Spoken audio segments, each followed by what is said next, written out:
Hello, welcome to my channel. Ayan, bago tayo mag-start, mag-intro muna tayo.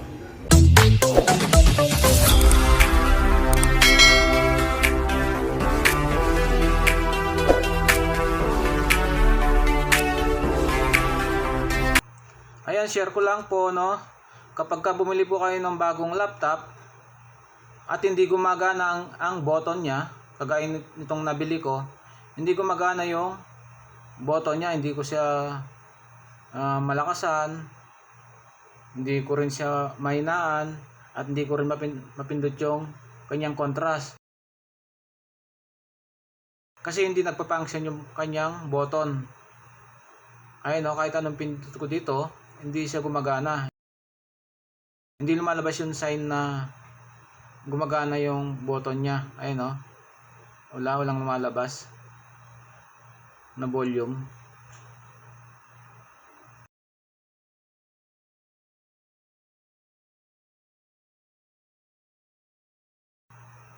Ayun, gagawin natin dito, restart lang natin yung laptop.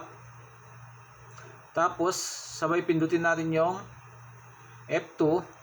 Ayun, pindot lang sa F2 para pumasok sa kanyang BIOS. Ngayon naman, siselect natin yung configuration. Ayan, configuration. Tapos, pindutin natin yung arrow down para ma-select natin yung hotkey mode nya. Ayan, yung arrow down, pindutin natin yan.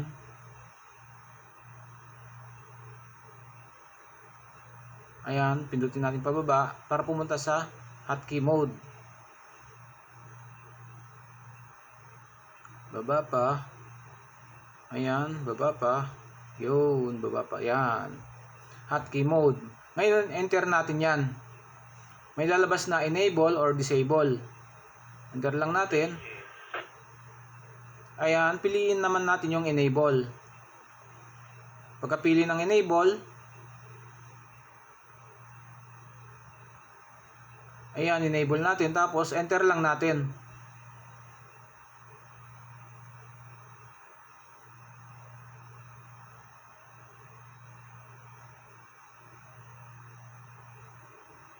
Ngayon naman, pindutin natin yung F10. Ayan, F10. Para ma-save yung ginawa natin. Ayan, pindutin natin yung F10. Tapos, may lalabas na, ayan, kung i-yes natin or no, ang pipiliin naman natin ay yes. Para ma-save yung ginawa natin.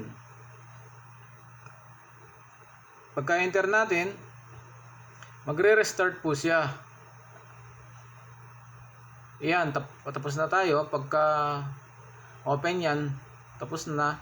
Pwede na natin i-try yung kanyang volume. Antayin lang natin mag-open.